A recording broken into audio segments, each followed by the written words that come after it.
Hello, I'm the wandering fantasy author Jay Reckward, and I'm an award-winning author of epic fantasy, sword and sorcery, and urban fantasy. I'm also the host of Pondering the Orb on YouTube.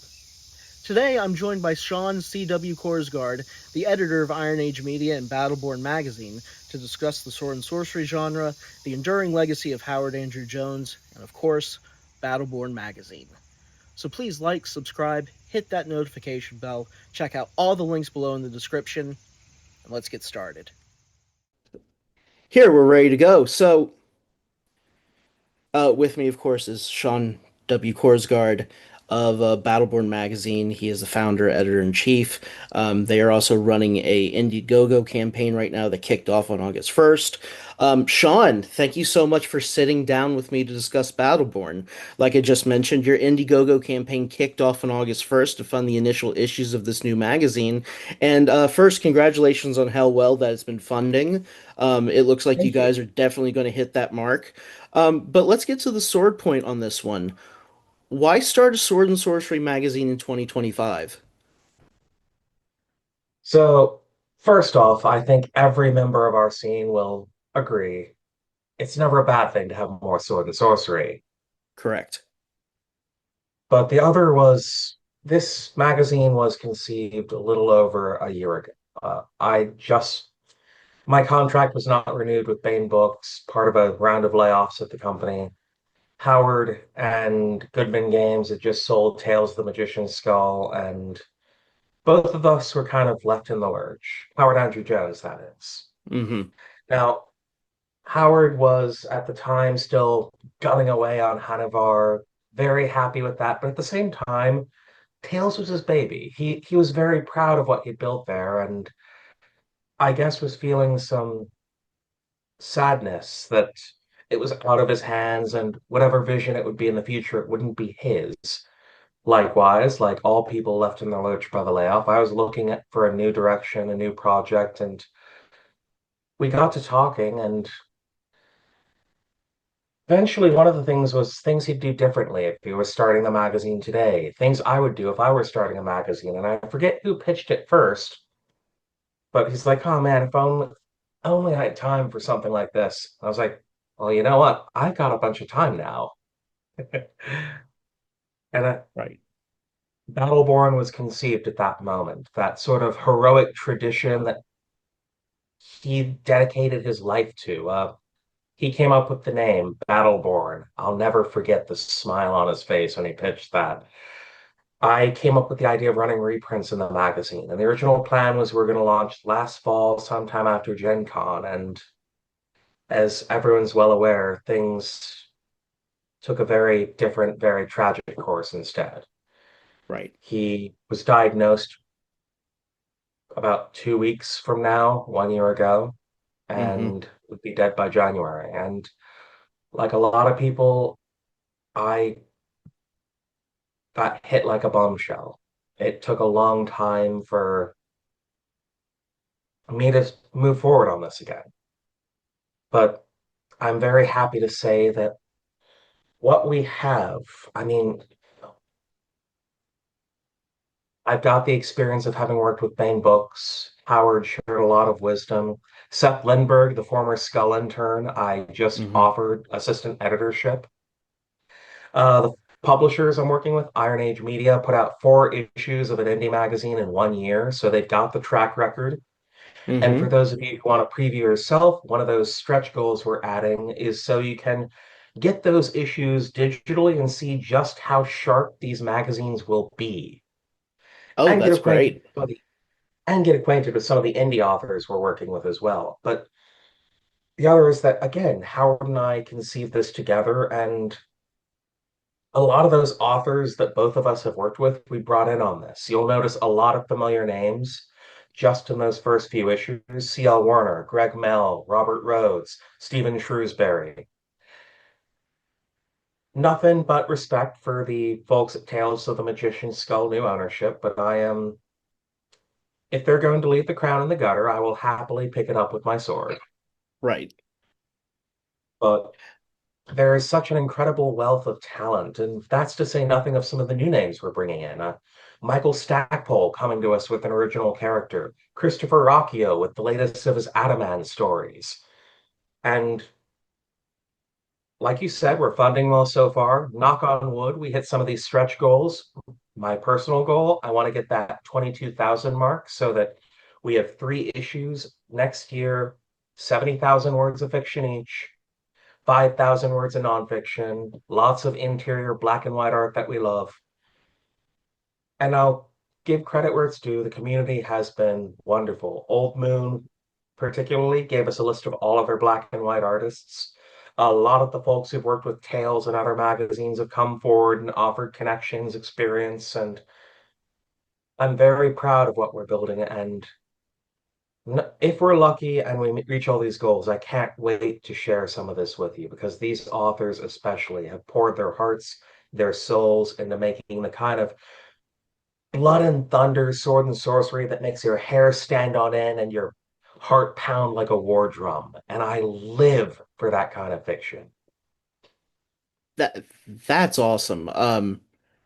There's so many places to go, but following that question, I mean, following this first question, and you've kind of mentioned it too, that there's such a wealth out there of talent now, and there's definitely a readership that's showing up again for Sword and Sorcery. Sword and Sorcery, depending on who you speak to, is approaching what seems to be the edge of a boom period. As we've mentioned, there's more editors in the genre, more writers, more fans.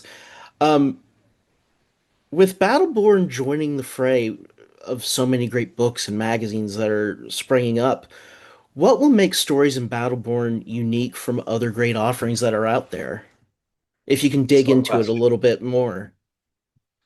So, one thing we're very lucky with is that in our scene, every outlet has taken a very different approach to the genre. New Edge Sword and Sorcery, Oliver and the crew there have been at pushing the weird angles in way, boundary pushing. They've been very focused on the new side of the New Edge. We, of course, prefer the Edge side of New Edge, but we'll get to that in a moment. Old Moon, on the Right. other hand, have really tapped the roots of the horror genre for their Mm-hmm. approach to it, in both terms of the authors they approach, the stories they publish, their art style. Wonderful. Cersova, they're much more towards the pulp rev, indie side of things.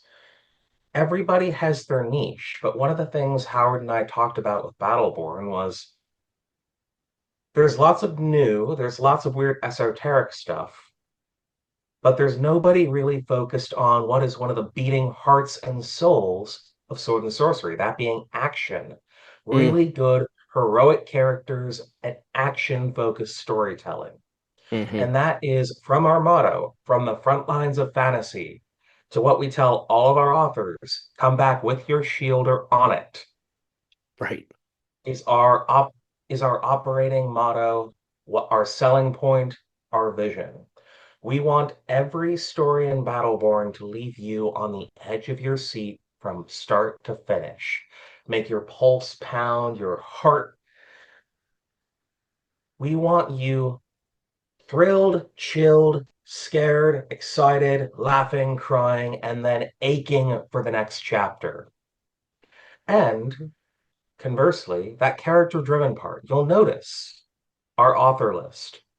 Mm-hmm. We're not just tapping the known names, we're tapping the known characters. We haven't, as of yet, unprinted Hanavar story in that first issue, a Mm, Shintara Oba story from C.L. Werner, uh, Greg Mel's Mesoamerican fantasy setting. We have a new character named Sarumos from him.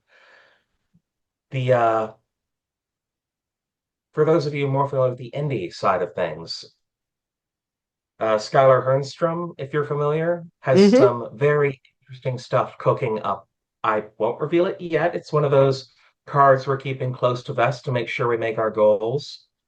But Skylar came to us with an idea for something he's cooking on that he may have something that I can't wait to share with all of you. And of course, the reprints. That's the other thing, is that we've done a damn fine job creating a community of new authors, new talent, nurturing that, and of course, allowing some of the wonderful authors in our genre to dabble in it as well. I mean, Harry Turtledove and Michael Moorcock over at New Edge. We got Mike Stackpole, Christopher Rocchio over here. Hmm. But we're a genre that dates back a century, and we stand on the shoulders of giants.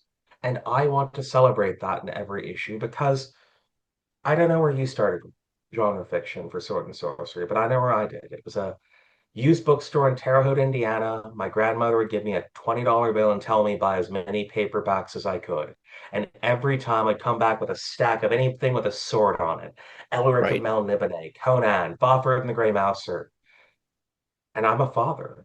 I right. want that next generation of readers who may have, there are people who've never read Conan, much less Niftaleen, which we're bringing back for the first time in almost 30 years in our first issue. Vedius and Dama, David Drake's Sword and Sorcery Magnum Opus, issue 2. We're in Fantastic. talks with a we're in talks with a couple people for issue 3, so stay tuned for that particular bombshell. But more than that, we've got that generational tradition to highlight and bring to a new generation. But we've also got that extant community. So we're reprinting a news story as well. Our first issue, we're reprinting Robert Rhodes' story from Tales of the Magician's Skull because he had wanted to write more with that character, pitched us several stories with that character, and God willing, by this time next year, we'll have 6 issues and 4 stories following his character. Issue 2, our reprint for that one is another one of, is to bring up Skylar Hernstrom, more to in Kyrus in the White City, which ran Ooh, in Sursova and DMR books, which everyone has their take on that Ursula K. Le Guin short story, you know, Omertas. right, This is the sword and sorcery answer. You kill the city, you save the child, and step and kick down anyone in your path to do it. And right. it showcases everything I love about Hernstrom as an author and everything I love about Sword and Sorcery. So we have the new names, the talent, but also to celebrate the classics, both modern and historical, and deliver them to a new generation of readers. So, considering that Battleborn is not only pushing, two-fisted action and character-driven narratives, but also really trying to bring back an appreciation for a lot of great classic texts that you mentioned. I always ask this of Sword and Sorcery authors and editors that come onto my YouTube channel. What do you think makes Sword and Sorcery different from epic or high fantasy? Do you think that there's a unique consideration or element that you think as an editor that all Sword and Sorcery needs? Or is it a mix of things? And I'd love to hear your take on this. I think there are 5, and admittedly, I I learned this from Howard and I've taken it as gospel. Hmm. But there are 5 elements that are distinctive for Sword and Sorcery, and a good work will have 2 or 3, but a great work will have all 5 and they'll be memorable, unique, stick with you forever, whether it be the picture of sullen-eyed, dark-skinned Conan with a sword in hand, Hmm. or the murky streets of Lankmar. But it's the character is the first element. You have very character-focused storytelling as opposed to the ensemble casts of epic fantasy and the nature of that character. They're often underdogs. They draw from that pulp tradition of the Ronin, the gunslinger. Hmm. And of course, they're very often anti-heroes, bandits, reavers, slayers. The surest sign that you have an anti-hero, they use magic. Hello, Elric. Hmm. Exactly. Yes. The environment is a big element, whether it be the Hyborian ages, lost histories, the seedy cities of thieves of Fafhrd and the Grey Mouser, or the alien landscapes of a dying Earth beneath a red sun of Jack Vance. Mm. Having that wild, dangerous world with treasure and terror lurking around every corner. And of course, that Lovecraftian DNA threaded through. The Right. nature of magic is a big one. Again, not just that often if your hero uses it, it's an anti-hero, but that magic is not a system like it is in the Brandon Sanderson books, where you eat this metal and you can fly. No, it is something wild, untamed, dangerous. There is a price for using it. Magic in Sword and Sorcery is like atomic energy in science fiction, where if you are not careful, it can destroy everything. Hell, it's often the tools of people who want to destroy everything. Yeah, And for those listening to our discussion, I am nodding vigorously to what Sean's saying. Yes, Sean, please continue. But yes, I think your analogy to atomic energy is actually very good for that purpose. So I'm sorry, continue. oh, please, I love the back and forth. But the fourth element, and again, one of the things we're making a foundation at Battleborn, we've got plenty of new, but it's not really an edge unless there's some danger to it, is action. Is that from Tower of the Elephant by Robert E. Howard all the way to the battle scenes in Howard Andrew Jones's Hanavar, the action should make you feel like you are in the thick of it with the rankers on the front lines. I love Tolkien, but I will point out the man literally knocks Bilbo unconscious for a battle between five armies, and we don't get any of it but told to him afterward. George R. R. Martin skips entire battle scenes in A Song of Ice Right. and Fire. Meanwhile, it is the bloody beating heart of Robert E. Howard, Michael Moorcock, Carl Edward Wagner, David Drake. All the greats of the genre are bathed and baptized in combat. And you should feel like every single story reads like a cage match or an after action report from a Mhm. battlefield. But the last thing is that pulp tradition. This is a genre that was conceived at the same time as the pulp detective, the vigilante thriller, the comic book superhero. Hmm. And from that, we get the serialized storytelling, the tend toward more lurid, vivid prose than the more poetic driven epic fantasy. And of course, the fact that we too tend to have more short stories than novels. Although I think years from now, I think Howard Andrew Jones's great legacy, other than mentoring a generation of authors, I know where you're is the going. I Hanavar, fully agree.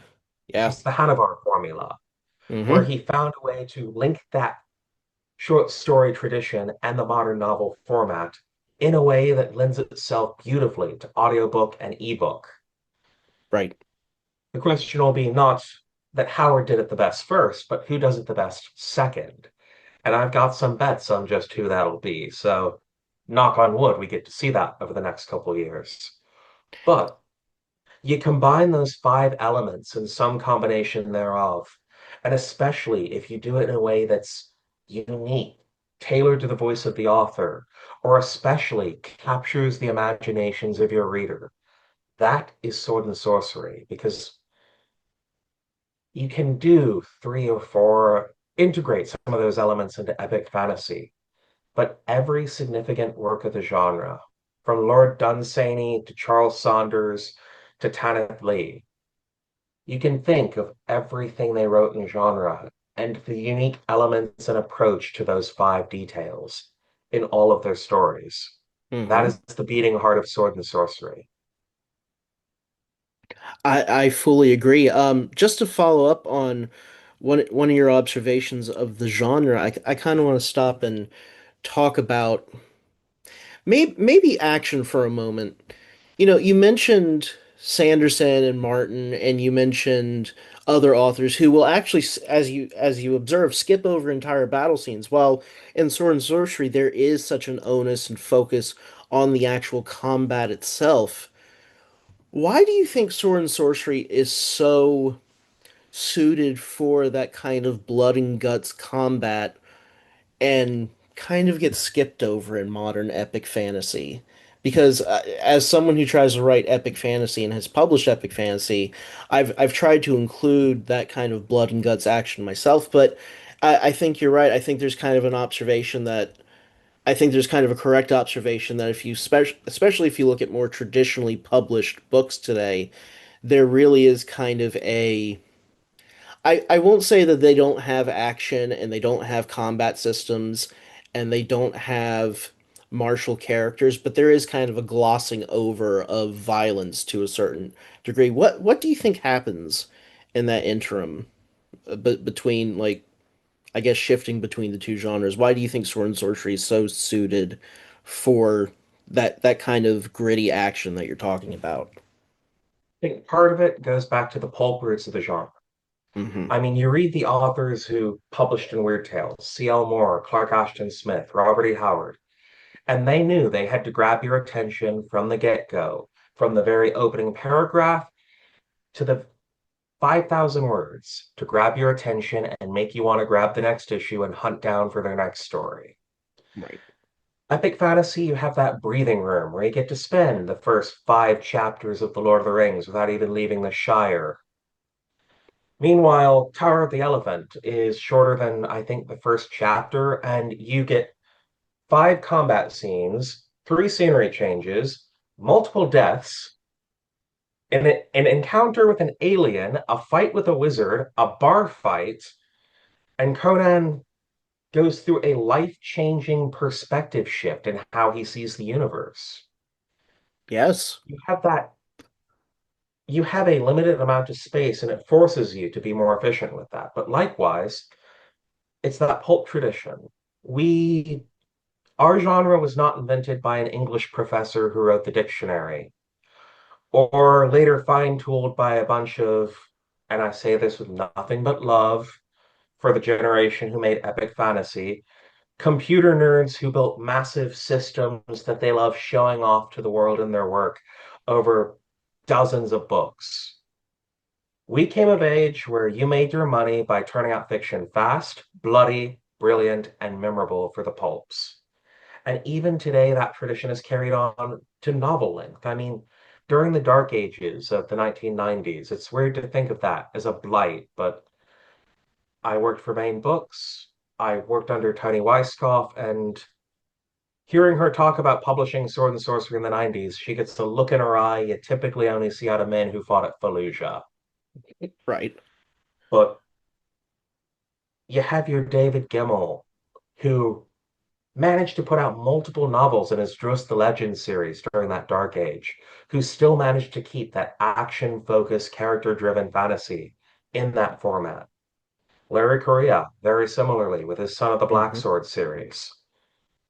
I think that was a huge part in keeping the tradition alive during that period, while we had the revival spearheaded by guys like Scott Oden, Howard Andrew Jones, John C. Hawking, as they rediscovered the roots, was that there's always an audience for that action-oriented fantasy. Some people do want to fall in love with these elaborate systems, these vivid fantasy worlds, or given the nature of romantasy today, with various strange, fantastic creatures in ways I shan't recant on a podcast. But other people, they're in it for the action, the thrill of the fight, to feel their blood pulse, and they prefer slaying dragons to sleeping with them. Right. But Well, I have a and we cater question. to that audience to some extent. Right. Um, so one question that I've been mulling over recently about the boom back towards more readers enjoying Sword and Sorcery. Do you think video games have a part to play in this? Because from my perspective, I think if you look at the last 10 to 15 years, especially at like action-oriented RPGs, and we've brought up Old Moon Quarterly, they cite Dark Souls a lot and Bloodborne, um, I think, which is a game series from I think it's Namco. I might be getting that wrong, but it might be Namco. But there's clearly been a lot of fantasy gaming, Skyrim, The Elder Scrolls, um, you name it. Do you think video games have played a part in getting people back into really wanting to have action-oriented fantasy? Or do you think that this is just kind of one of those things that happens in literature, kind of outside of media itself, where we just have these ebbs and flows of readership? It's certainly one of a number of factors. There has been a generation that came of age in a genre where if you didn't like doorstopper fantasy, you turned to video games, you turned to anime. you turn to the dime store that has the stuff that caters more to your tastes as opposed to Barnes and Noble. Right. But especially video games because they pulled heavily from the tabletop RPGs of the 70s, 80s, and 90s. And that was a genre where sword and sorcery was so fundamental to its DNA, they had a reading list in the back of the player's guide called Appendix N. Right.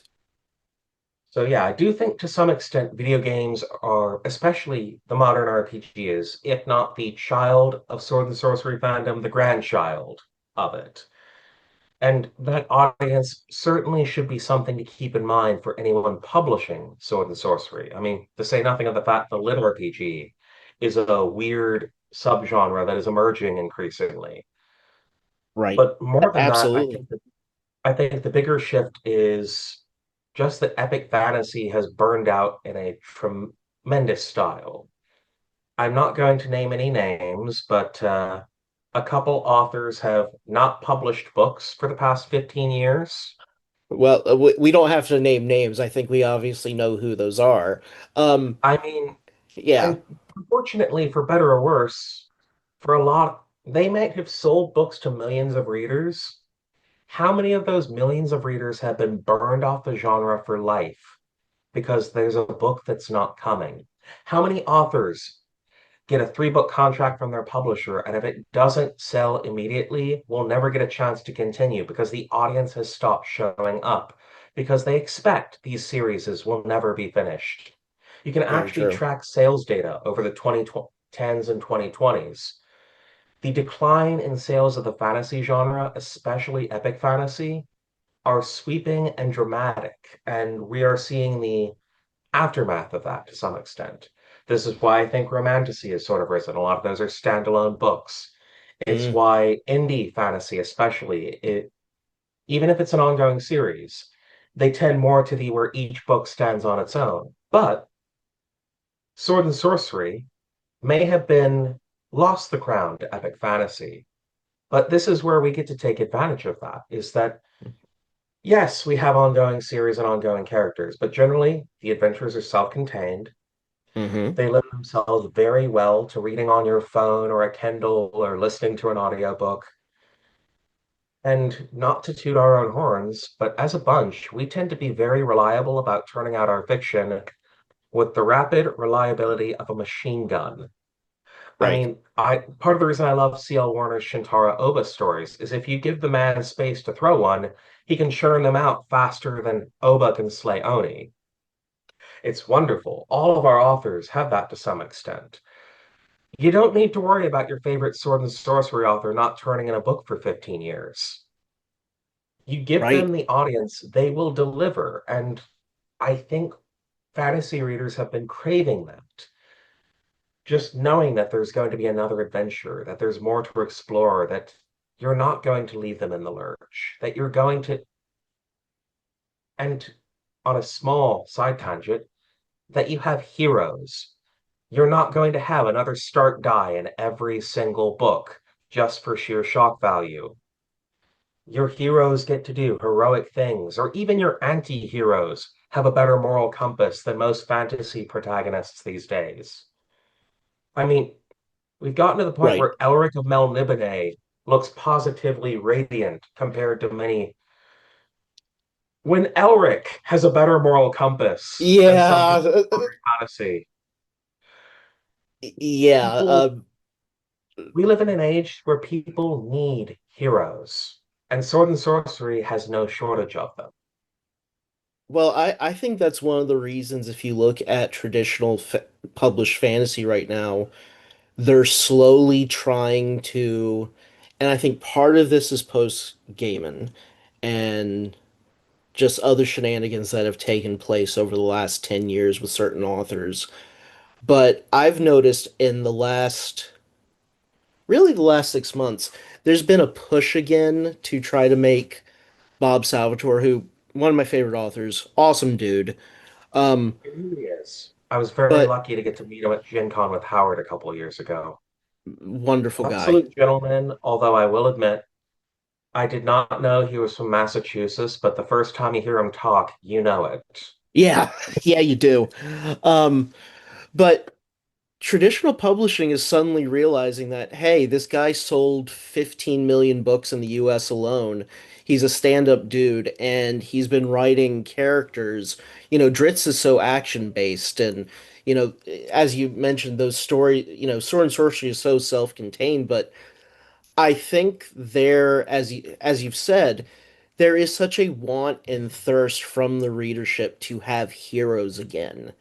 And I think to a certain extent, Game of Thrones, the show, gave people that want again because the show is very different from the books. Pardon me. But Yeah.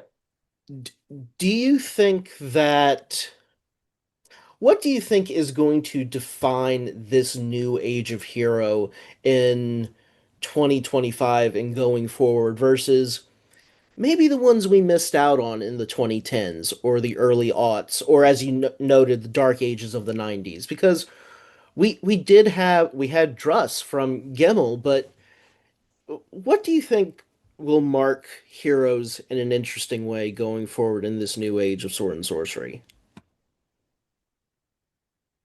I think part of it is going to be we've changed the way serialized storytelling happens. Hmm. Like, again, I think Howard Andrew Jones cracked the code with Hanavar in terms of how books of Sword and Sorcery will be published in the future. But also just that we have people looking back to the classics and pulling from that tradition. Hmm. I mean, we stand upon the shoulders of giants, and I'm very happy that within Sword and Sorcery, we don't seek to cut the knees out from them. We seek to emulate what works, and what doesn't, we add our own flavoring. I like that we have people going in different directions with the genre while staying true to its roots. Those five elements we talked about. Yes, you can pull from different cultures and fantasy settings. Yes, your characters can have some detail that makes Elric look like a Clonan. Right.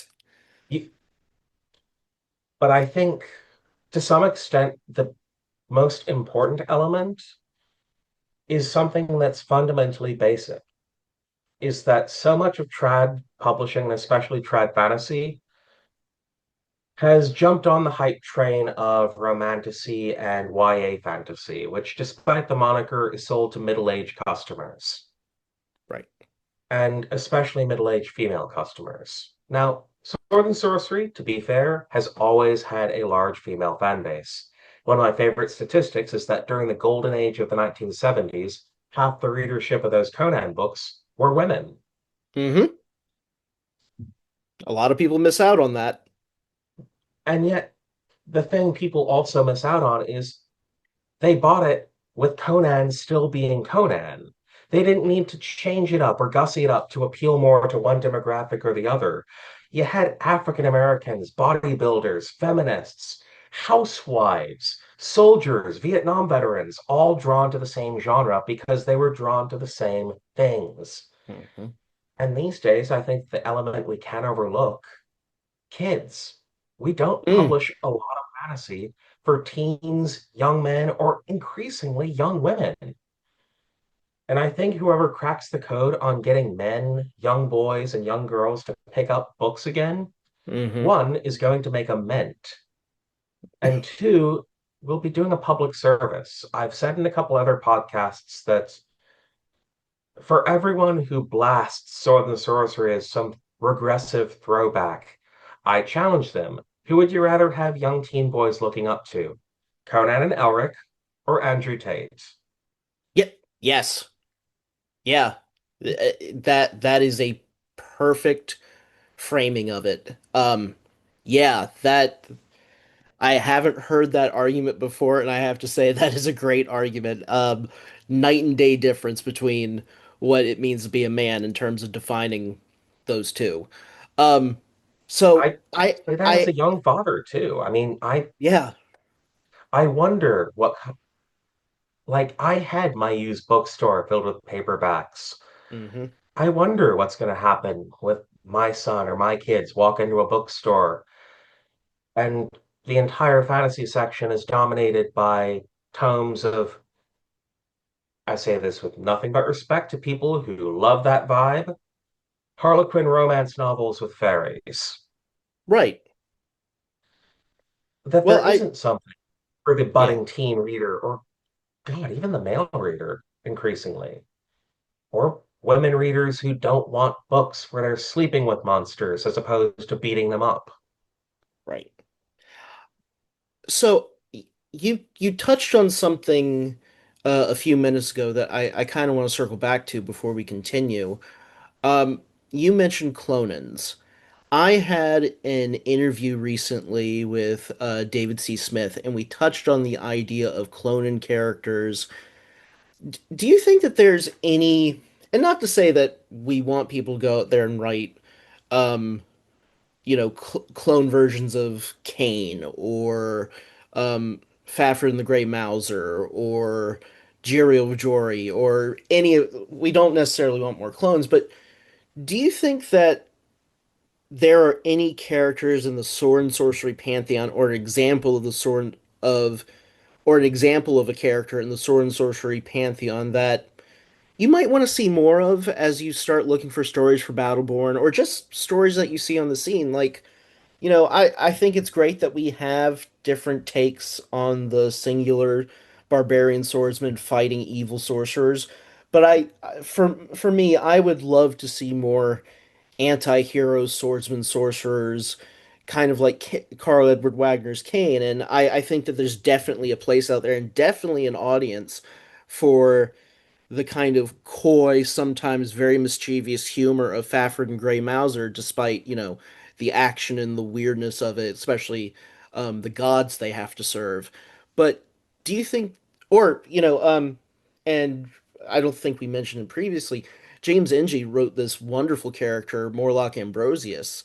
Do you think that there are types of characters that we've seen in Sword and Sorcery before that maybe you want to see more of? Well, to begin with, I know I want to see more Morlock Ambrosius, which is why James is giving me one story about him. Yes, But which is always exciting.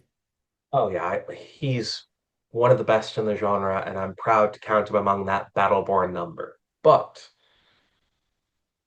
I say Clonan with love Hmm. because yes, we all know the bad riffs on Conan or the worst riffs on Elric when they pop up. But we also remember the good. Like one Hmm. of my go-to examples of a great version of a Clonan, Brak the Barbarian by John Jakes. Mm, Which, for those of you who don't know, John Jakes is a Pulitzer Prize winning author who sold 100 million books in fantastic historical writer. fiction. Yeah. Terrific writer. I mean, he wrote the North and South trilogy, the Kent Family Chronicles, but when he was a young man, and even when he was an old man, his true love was sword and sorcery, especially a Hmm. character named Brak, who on paper looks like the most obvious riff on Conan ever. Barbarian swordsman from the north, with nothing but his wit and a sword making his way to a journey south. And yet, it's the execution that makes Hmm. Brack interesting.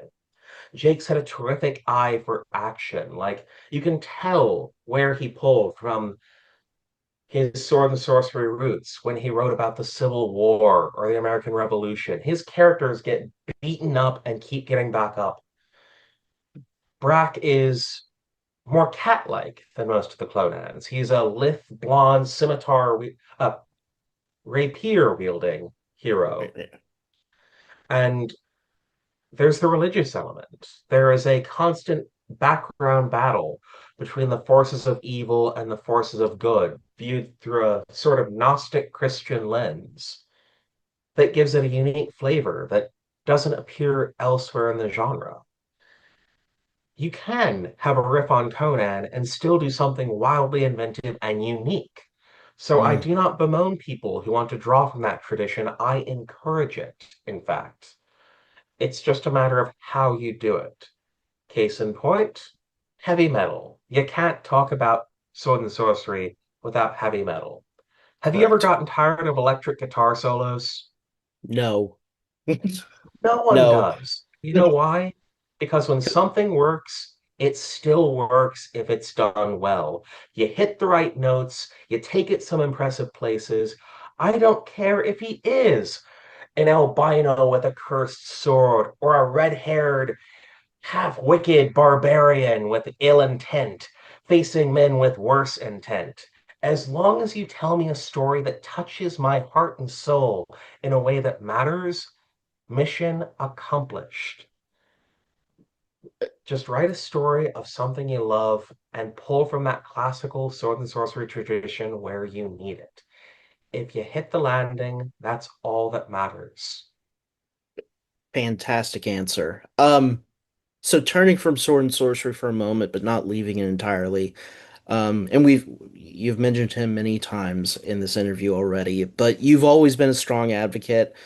Um, and you're a driving force in commemorating the memory of Howard Andrew Jones, who was not only a great sword and sorcery author that we lost, unfortunately, this past year due to brain cancer. He was also one of the managing editors at Blackgate, but also the founder, as you mentioned, Tales from the Magician's Skull, and and he had recently found, thankfully, a larger audience for the Chronicles of Hanovar. Uh, you being so close to him, and it's very clear that you two were very close and very interconnected when it came to the formation of Battleborn. But if you could provide a brief retrospective for your friend, what do you think made Howard so special, and why do you think people should keep checking out stories like Hanovar or the Ringsworn trilogy? And I'll turn it over to you. Where to begin with Howard? I am very lucky to have played the small role I did in his life and his career, where I was the person who got Hanover in front of the boss at Bain Books and made the case for picking up the series. And I say that lightly because truthfully, Howard did all the heavy lifting. He poured his heart and soul into a book that even during the slush reading, made me laugh, made me cheer, made me cry, and made me feel like I was that 13-year-old reading Conan again for the first time. That my boss described as falling in love with a character. That you chase that feeling your entire career. I'm proud I got to deliver that. But more importantly, I'm proud of that while drawing up the marketing or preparing the rollout for Hanover, I got to know Howard as a person, as an editor, as an author, as a man.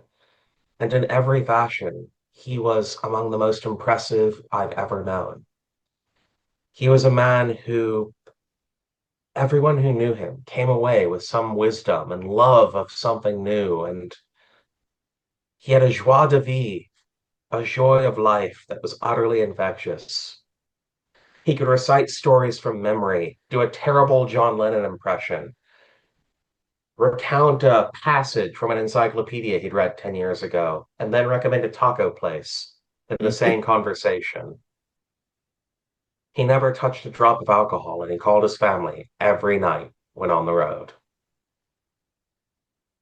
He could walk from one end of the Gen Con dealer hall to the other, and not only shake hands with every dealer, but knew them by name, knew their lives, their dreams, their goals, their passions, and had a love and camaraderie with them that was genuine in a way that is nothing but commendable.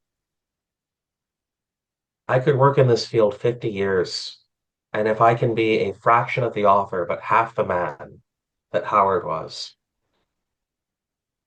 that's a legacy to be proud of. But in terms of why people should keep turning to his work, beyond the fact that he was a champion of a generation of authors, that he crafted a generational work of fantasy that just in style alone, I think will look back as a milestone. That Lord of a Shattered Land has made everyone I know who's picked it up. It touches their soul in a way that every writer hopes their work does. That every reader, every time they pick up a book, wants to find that magic feeling that first time they fell in love with reading. Like I said, I've been chasing that feeling my whole life since I read Tolkien, Howard, Moorcock the first time as a teenager. And rare is the book that manages to touch your soul the way Howard and Hanavar does. Mm. And that is the greatest gift an author can leave his audience. And that's the greatest gift Howard left us. That he had a love of life, a love of genre, and a master's eye towards it that shines through in his work, Mm. and a legion of disciples that, as tragic as it is, he's no longer with us. His legacy will be with us for a long time to come. Uh, First, beautiful words, and I have to say, I had read Ringsworn trilogy beforehand, but I fully agree about your overview of Hanavar, and he, Howard really has changed, I think, to a certain extent, and you've mentioned it previously. I th maybe not changed, but maybe reinserted a moral dynamic to the action fantasy hero, not just sword and sorcery, not just epic and not just high, but I think when it comes to action fantasy, especially in literature, I think he's been a really big motivator to giving, as you've noted, like a little bit of a moral base to these characters again. That I think for a long time we've had grimdark characters, but I think Howard really has, and I really think that you were correct in your summary of this. I think Hanavar has come around and shown people that fantasy heroes, especially men, can actually be good guys again and still be badasses. And it's I always tell people it's a little bit like the core of Highlander. Highlander is one of my favorite stories, and I sometimes argue with Sword and Sorcery. Um, but Highlander is based on this idea that everything is going to come down to whether or not a good person wins the fight or a bad person wins the fight. And if that good person has any sort of failing about their goodness, that's okay as long as they keep fighting for that goodness. I think that that's something that was kind of up front in the 80s that got lost in the 90s and kind of got twisted in some ways in the 2000s and 2010s. But I think one thing that Howard did with Hanavar, and of course I feel free to counter or disagree if you think I'm off base here, but I really do think Hanavar helped reestablish the idea of Luke Skywalker like characters or Obi-Wan Kenobi like characters or even Conan, or you mentioned originally that if you look at Elric nowadays, he seems like a shining beacon of morality, but I think Howard really did help reestablish this idea that good characters can work in these modern, grittier, and I would argue all fantasy has become a little grimdark now. But um, if I may ask you one more question about him, uh, As many as you like. what did and this might be a very personal question, it might be a very out there question, but I'm always fascinated about the movers in our genre, and Howard was definitely a mover, and he definitely pushed the genre towards where it is now, and he's a big reason we are here. I think that should be highlighted, but he's a big reason why Sword and Sorcery is where it is right now. What did he see in the genre? And again, this might be a weird question, and you might know the answer to this, and you might not. And if you need to skip it and we go on, feel free to skip it. But what did he see in Sword and Sorcery that everyone seemed to be missing for a long time? Because it's one thing to note how much of an advocate he was for it, but as you noted, he really tried to push and reshape the genre in some pretty profound ways. What do you think he saw that we were all missing at the time? I think you said it yourself already. Heroes. Mm, One of the things that was very moving about Howard was he had a genuine love of real world heroics. He is maybe the only person I've ever met who was a bigger Audie Murphy fanboy than I was. Mm-hmm. For those of you who don't know, he was the most decorated soldier of World War II. Mm-hmm. Texan sharecropper, teenage farm boy who, by the end of the war, had won every medal the Allies had to give. And he could recount his Medal of Honor citation from memory. And it genuinely moved him to tears. He had a genuine love of virtue and heroism in a fashion I don't think I've ever seen in anyone else. That it was aspirational, worthy of imitation. And he loved that in the genre. I mean, I was lucky to, and lucky is a strange choice of words here, Mm. but while attending his funeral, I got to see his library. And for one, for a Sword and Sorcery fan, talk about a praying at the wall moment. Just head to toe, covered in historical fiction, westerns, pulp, and yes, Sword and Sorcery. And you could tell just from what he read what shaped his worldview, his love of the genre, everything from Harold Lamb to Roger Zelazny. The man loved Zelazny, named his dogs after Zelazny characters. But he loved character-driven, heroic stories that left you feeling hopeful. Because that was, to give a personal note, the first story I ever completed was a story that remains as of yet unpublished because we'll get to that in a bit. But it was a Baen Fantasy Award finalist. It was a finalist at Writers of the Future. And then I submitted it to Tales of the Magician's Skull. And this, the kind of editor he was, one, he recommended pumping up the Lovecraftian elements because you got to have a little bit of that in your Sword and Sorcery. But the other was I originally had my character die at the end of the story.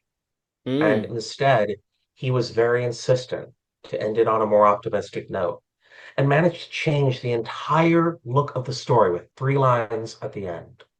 Mm.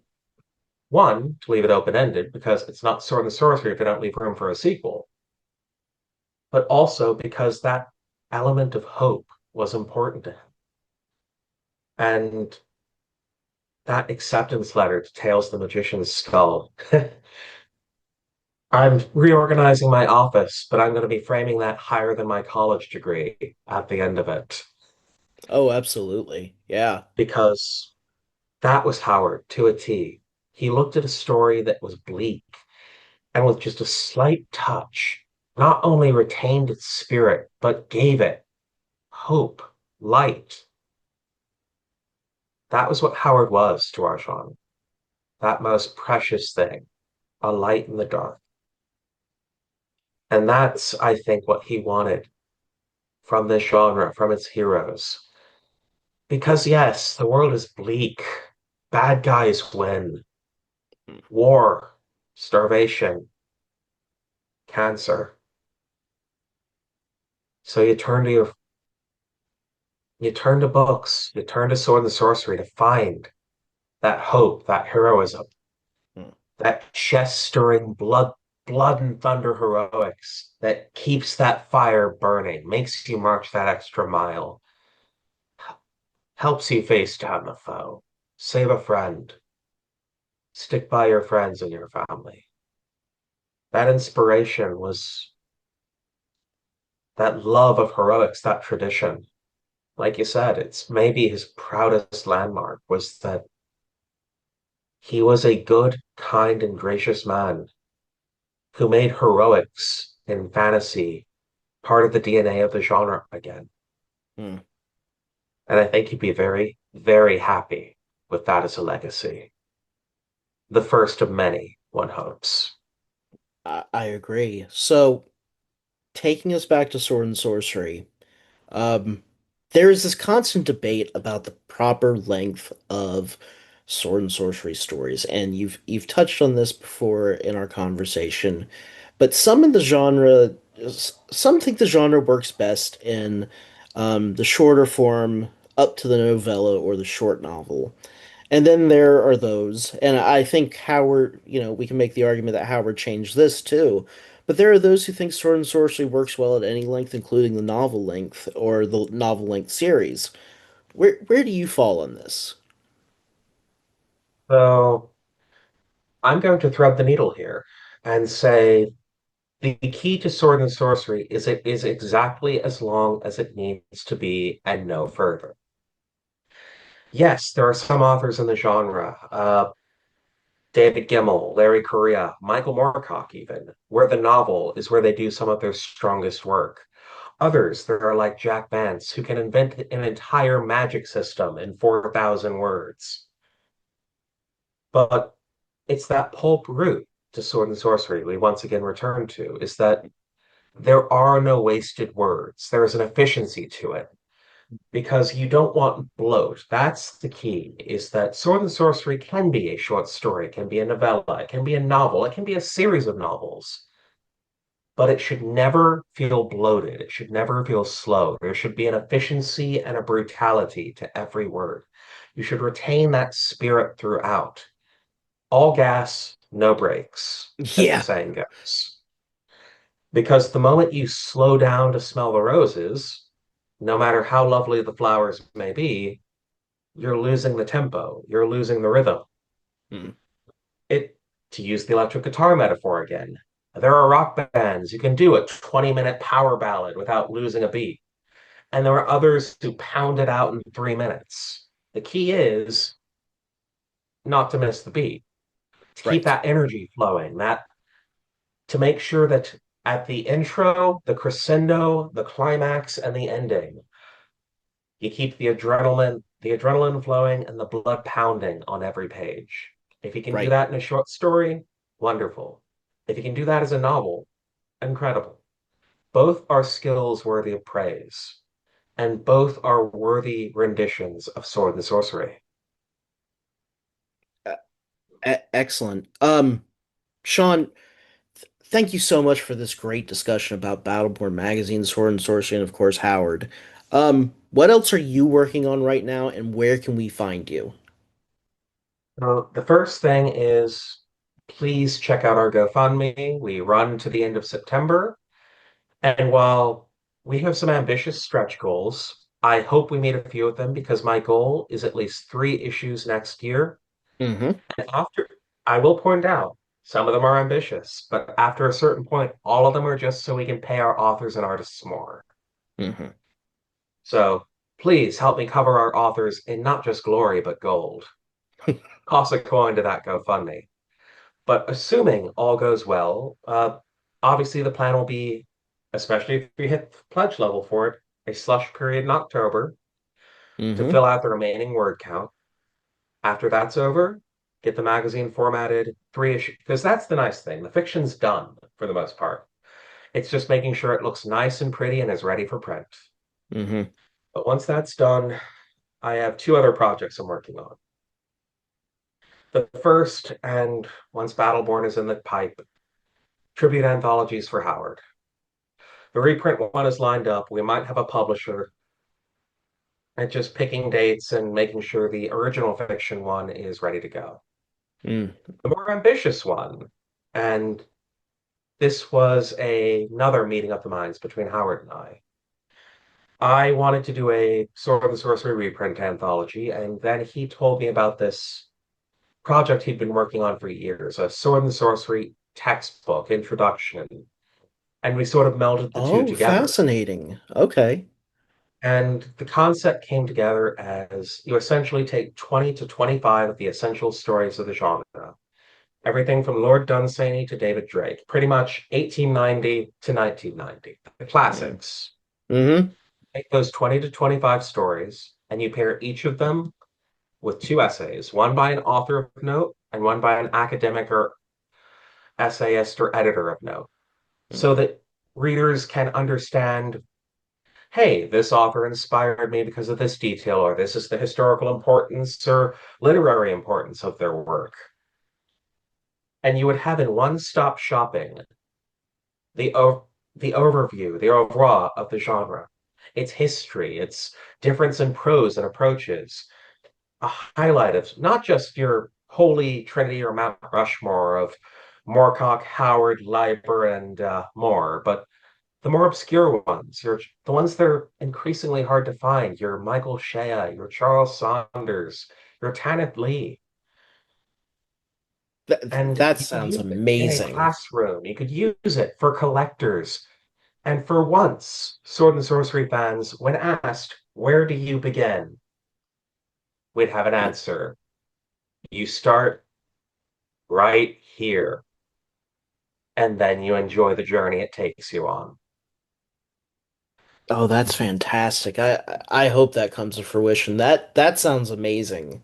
And Truthfully, yeah, I've made some good progress on it. It's just a matter of chasing down 25 different author estates, which right. even on a good day, a lot of legwork. But that's one area Battleborn's been helpful. I mean, just the authors I've contacted for reprints alone, I'm about half done locking down prices, arrangements, and once we have a budget, then it's deciding if I find a publisher or go crowdfunding. So, Right. but So I have to ask you right before we go, and again, thank you so much for coming by to talk about Battleborn. And of course, we're going to have a link below to the GoFundMe campaign that I hope everyone's going to click on and throw into. I know I'm going to. Um, when you look at, and I've noticed in your bio that you review science fiction for Analog Science Fiction. In fact, you're also assisting, and correct me if I'm wrong, you're editing for Iron Age Media for Anvil Magazine. as of When you, issue 5, I'm the new editor. oh, congratulations. Seriously, congratulations. It's a great magazine, and I'm glad to see that it's going to keep going, and very much looking forward to seeing your tenured ship there, how you helm it going forward. But when you look at the short fiction scene now, not just sword and sorcery, not just fantasy, but overall genre fiction, what observations do you think can be made of it at the moment? Because do you think it's healthy? Do you think that what do you think good and bad is happening at the moment? And I know that's a big question to end on, but I've always noticed that you seem to be really in touch with what's going on in terms of short fiction, and I would love to hear your observations if you have any to share. Your short fiction is in a very interesting place in terms of that the old traditional newsstand structure is on its death now, for better or Yeah. for worse. Yes. I worked 10 years in newspapers. I say for worse because that used to be where new authors would cut their teeth. And a lot of these magazines are at a time of transition. Some are handling it better than others. Credit where it's due. I do think Analog and Asimov's are doing very well. I Hmm. know their circulation numbers actually grew last year, so that's a good sign. Likewise, one of the reasons I was happy to work with Iron Age Media is an indie. They put out 4 issues last year. There are trad pub magazines that don't put out 4 issues in a year. That is, and that's not to criticize those magazines that may or may not have run into the multitude of production issues facing magazines these days. It's to Right. commend them for putting 4 issues out. That is a heroic effort. But we're sort of seeing a transition that offers opportunity, and I'm hoping to pioneer a few of them with Battleborn. The first is that the method people read is different. We have these handheld smart computers that we carry around everywhere in our pockets. We can read on our coffee breaks. And if we can make a mobile friendly or Kindle friendly magazine, and I know our goal for Battleborn, day one, issue 1 is available on Kindle. Hmm. So we are going to be available for digital reading because that's one area a lot of magazines have dropped the ball.